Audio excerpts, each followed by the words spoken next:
My name is Elbert Friday. I go by Joe Friday. I retired as a colonel in the United States Air Force. My father was in the military for a full career. As a child, we moved around the country all the time.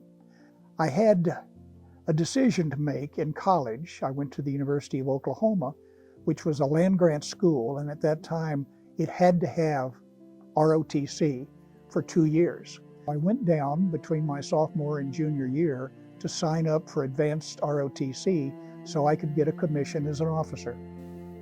When the sergeant asked me what I was majoring in, I told him engineering physics. He said, "We don't need you." I said, "What do you mean you don't need me? Engineering physics is a wonderful program, more math than math majors, more physics than physics majors, all of the fundamental engineering courses, electrical, chemical, mechanical, and so on. You don't need me?" He said, "Son, when the Russians launched Sputnik 2 years ago, the Air Force hired more scientists and engineers than it knows what to do with. So we don't need you." I asked for alternatives, and he offered me weather, which I had never considered before.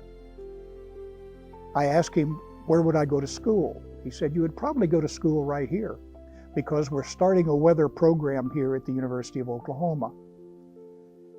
I said, "Well, that will be a good idea, because my wife, who I had just married, her parents don't really like the idea of me taking her young girl away from Oklahoma after I graduate. So that will leave me here another year and give them a chance to acclimate to the idea that she may be leaving." In any event, I went in the Air Force. I intended to stay for 2 years after I had studied weather at the University of Oklahoma for a year. But I got involved in something that was so fascinating. I stayed in for a full 20-year career. I was assigned to the headquarters of the Air Weather Service, to the Scientific Services Division, to the Special Projects Branch. And we were supporting what at that time was very highly classified, the spy satellite programs. And I was involved then with working with the computers, brand new computer systems, to do weather modeling for those spy satellites so that we could forecast where the clouds would be over the Soviet Union and over China. Because the worst thing that you can do when you have a very expensive thing like a spy satellite flying is to take pictures of clouds. That doesn't give you information. So you forecast where the clouds are, they program the cameras to take pictures where the clouds aren't, and they get their military intelligence that they need. Being selected for colonel, weather is not one of the programs that you usually think of for fast advancement. Usually it's the pilots. That's the glamorous thing in the Air Force.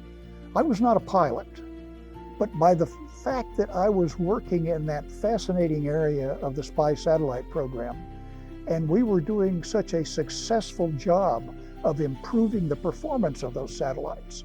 Before using our weather information, they would only get about 30% coverage of the film when they brought it back. They brought back those film canisters from those satellites. They caught them between aircraft out in the Pacific Ocean. It was a fascinating way they did business. After we started using our weather information for the targeting of their intelligence gathering, they tripled the amount of intelligence they were receiving. I was selected for major 3 years ahead of schedule. I was selected for full colonel 2 years ahead of schedule. I was selected for lieutenant colonel on time. So I ended up being a colonel 5 years ahead of what the normal progression was. I particularly emphasized to my children and grandchildren, of course my children are now grown, I have 5 grandchildren. 3 of them visited me this last weekend, and I stressed to them the same thing I mentioned earlier. Don't plan your activities so well that you can't take advantages when they occur, because you never can tell what may happen as a result of something completely out of the blue. I think public service, whether it's in the military or civilian service, is something that should be honored and something that everyone should be proud of when they're taking part of. I recall after I had left the military, and I was in civil service at the time, I recall being offered a fantastic job. I won't say with what company, but it was a senior vice president for research at a price tag, a salary that was 3 times what I was making. And I turned him down. And the reason I turned him down was that company was very good. It made products. A lot of people use those products. But we were in the middle of modernizing the National Weather Service at that time. We were putting out new technology, the new radars, the new satellite programs that I was working on. And that was going to affect every man, woman, and child in this country. So I felt that that public service that I was doing was more important than just simply making money. As a result, I'm not rich and never will be, but I had enough. But I also had enjoyment in the job, and that's also very, very important. When I look at that memorial, it really expresses to me what this country is really all about. Those folks out that are shown on those granite slabs out there on that memorial were serving their country. Some not quite so willingly, they may have been drafted, but some were doing it willingly. And once they were in, they were committed to serving their country.